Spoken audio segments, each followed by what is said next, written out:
Hello ಪ್ರಿಯ ಸ್ನೇಹಿತರೆ, 18 ಸಿದ್ಧಿಶ್ರೀ channel ನೋಡುಗರೆಲ್ಲರಿಗೂ ಸ್ವಾಗತ. ನಾನಿವತ್ತು ನಿಮಗೆ ಈ ಒಂದು ಮಾಸದಲ್ಲಿ ಬರುವಂಥ ಈ ಒಂದು ಮೇ ತಿಂಗಳಲ್ಲಿ ಬರುವಂಥ ವಿಶೇಷವಾದ ಒಂದು ಶಿವರಾತ್ರಿ ಎಷ್ಟು ಪವಿತ್ರನೋ ಅಷ್ಟೇ ಪವಿತ್ರವಾದ ಇನ್ನೊಂದು ವ್ರತವನ್ನು ನಾನು ನಿಮಗೆ ಹೇಳ್ತಿದ್ದೀನಿ. ಆ ವ್ರತ ಯಾವುದಪ್ಪ ಅಂತಂದ್ರೆ ಸೋಮ ಪ್ರದೋಷ ವ್ರತ ಆಚರಣೆ.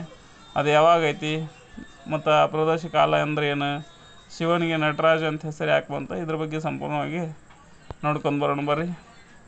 ಈ ಒಂದು ವೈಶಾಖ ಮಾಸದಲ್ಲಿ ಶುಕ್ಲ ಪಕ್ಷದ ತ್ರಯೋದಶಿ ಮೇ 20ರಂದು ಸೋಮವಾರ ಪ್ರದೋಷ ಆಚರಿಸಲಾಗ್ತದೆ. ಪ್ರದೋಷ ಕಾಲ ಅಂದ್ರೇನು, ಶಿವನಿಗೆ ನಟರಾಜ ಅಂತ ಹೆಸರು ಯಾಕೆ ಬಂತ ಅನ್ನೋದನ್ನು ಸಂಕ್ಷಿಪ್ತವಾಗಿ ನೋಡ್ಕೊಂಡು ಬರೋಣ. ಪ್ರತಿ ಮಾಸದಲ್ಲೂ ಪ್ರಮುಖ ಹಬ್ಬವನ್ನು ವ್ರತವನ್ನು ಆಚರಿಸ್ತೀವಿ. ವೈಶಾಖ ಮಾಸದಲ್ಲಿ ಅದೇ ಥರನಾಗಿ ಈ ವೈಶಾಖ ಮಾಸದಲ್ಲಿ ಶಿವನು ಆರಾಧಿಸುವ ಪ್ರದೋಷ ವ್ರತವನ್ನು ಆಚರಿಸ್ತೀವಿ. ಈ ವ್ರತವನ್ನು ಆಚರಿಸೋದ್ರಿಂದ ಎಲ್ಲ ಸಂಕಷ್ಟಗಳಿಂದ ಪಾರಾಗ್ತೀವಿ. ನಮ್ಮ ಮನಸ್ಸಿನ ಆಸೆಗಳೆಲ್ಲವೂ ಈಡೇರ್ತವೆ ಎಂದು ಬಲವಾದ ನಂಬಿಕೆ ಐತಿ. ಹಾಗಾಗಿ ಈ ಒಂದು ವ್ರತವನ್ನು ಸನಾತನ ಧರ್ಮದಲ್ಲಿ ಪ್ರದೋಷ ವ್ರತಕ್ಕೆ ಹೆಚ್ಚಿನ ಪ್ರಾಮುಖ್ಯತೆ ಐತಿ. ಈ ದಿನದ ಶಿವನಿಗೆ ಸಮರ್ಪಿತವಾಗೈತಿ. ಮತ್ತಷ್ಟು ಜನರು ಈ ದಿನ ಉಪವಾಸವನ್ನು ಆಚರಿಸೋದು ಈ ದಿನ ಶಿವ ಮತ್ತು ಪಾರ್ವತಿ ದೇವಿಯನ್ನು ಪೂಜಿಸುವವರಿಗೆ ಅವರು ಬಯಸಿದ ಜೀವನ ಸಂಗಾತಿ ಸಿಗ್ತಾರೆ ಮತ್ತು ಇದರೊಂದಿಗೆ ಜೀವನದ ಎಲ್ಲ ದುಃಖಗಳು ನಾಶವಾಗ್ತವೆ. ಮತ್ತು ಈ ದಿನ ಮನೆಯಲ್ಲೇ ಶಿವನನ್ನು ಪೂಜಿಸಿ ಉಪವಾಸ ಆಚರಿಸಿದರೂ ನಡೀತೈತೆ. ಇಲ್ಲದೇ ಇದ್ರೆ ನಾವು ಎಲ್ಲರೂ ದೇವಾಲಯಕ್ಕೆ ಹೋಗಿ ಭಗವಂತನನ್ನು ಮೆಚ್ಚಿಸಲು ರುದ್ರಾಭಿಷೇಕವನ್ನು ಮಾಡಿಸಿ ಆ ಒಂದು ದೇವರ ದರ್ಶನ ಸನ್ನಿಧಿಯಲ್ಲಿ ಉಪವಾಸ ವ್ರತವನ್ನು ಮಾಡಿ ಬಂದರೂ ಇನ್ನೂ ಒಳ್ಳೆಯದಾಗ್ತದೆ. ಈ ಕಠಿಣ ಉಪವಾಸವನ್ನು ಆಚರಿಸುವವರಿಗೆ ಪ್ರತಿಯೊಂದು ಕಾರ್ಯದಲ್ಲೂ ಯಶಸ್ಸು ಸಿಗ್ತದೆ. ಮತ್ತು ಈ ಬಾರಿ ಮೇ 20ರಂದು ಉಪವಾಸ ಆಚರಿಸಲಾಗುವುದು. ಈ ವ್ರತವನ್ನು ಸೋಮವಾರ ಆಚರಿಸೋದ್ರಿಂದ ಇದನ್ನು ಸೋಮ ಪ್ರದೋಷ ಎಂದು ಕರೀತಾರೆ.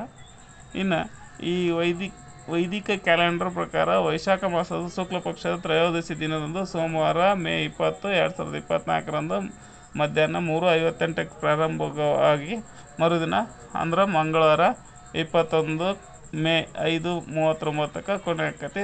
ಇದು ತ್ರಯೋದಶಿ ತಿಥಿಯಲ್ಲಿ ಮೇ 20ರಂದು ಪ್ರದೋಷ ಕಾಲ ಬರ್ತೈತಿ.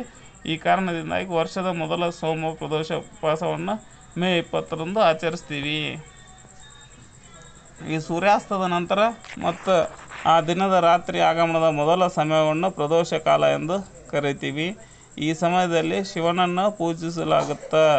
ಶಿವನು ತಾಂಡವ ನೃತ್ಯ ಮಾಡುವ ದಿನವನ್ನು ಪ್ರದೋಷ ಎಂದು ಕರೀತಾರೆ. ದೇವಲೋಕದಲ್ಲಿ ಇಂಥ ಅಪರೂಪದ ನೃತ್ಯವನ್ನು ನೋಡಲು ದೇವಾನುದೇವತೆಗಳು ನೆರೆದಿರ್ತಾರೆ. ಈ ಒಂದು ನೃತ್ಯವನ್ನು ಗೌರಿ ಈ ನೃತ್ಯವನ್ನು ಆಯೋಜನೆ ಮಾಡಿರ್ತಾಳೆ. ಈ ನೃತ್ಯ ಮಾಡೋದರಿಂದಲೇ ಶಿವನಿಗೆ ನಟರಾಜ ಎಂದು ಹೆಸರು ಬಂದೈತಿ. ಇಂತಹ ಸಂದರ್ಭದಲ್ಲಿ ಶಿವನು ಭಕ್ತರ ಒಳ್ಳೆಯ ಮನಸ್ಸಿನಿಂದ ಶಿವನನ್ನು ಆರಾಧಿಸಿದರೆ ಅವರ ಆಸೆ ಆಕಾಂಕ್ಷೆಗಳನ್ನು ಇರಲಾರ ಅಂತ ಹೇಳ್ಬೋದು. ಹಾಗಾಗಿ ಈ ಸೋಮವಾರ ಪ್ರದೋಷ ಉಪವಾಸ ಮಹತ್ವ ಎಷ್ಟೈತಪ್ಪ ಅಂತಂದ್ರೆ, ಹಿಂದೂಗಳಲ್ಲಿ ಸೋಮವಾರ ಪ್ರದೋಷಕ್ಕೆ ಹೆಚ್ಚಿನ ಮಹತ್ವ ಪ್ರಾಮುಖ್ಯತೆ ಐತಿ. ಈ ದಿನವನ್ನು ಸಂಪೂರ್ಣವಾಗಿ ಶಿವನಿಗೆ ಅರ್ಪಿಸುತ್ತೀವಿ. ಶಿವ ಮತ್ತು ಭಕ್ತರು ಈ ಎರಡು ಏನದಲ್ಲ, ಶಿವ ಮತ್ತು ಭಕ್ತರು ಇದು ಉಪವಾಸವನ್ನು ಆಚರಿಸುವ ಒಂದು ಶಿವನನ್ನು ಒಲಿಸುವ ಒಂದು ಮಾರ್ಗ. ಕೆಲವು ಭಕ್ತರು ದೇವಾಲಯಕ್ಕೆ ಹೋಗಿ ರುದ್ರಾಭಿಷೇಕವನ್ನು ಮಾಡಿಸ್ತಾರೆ.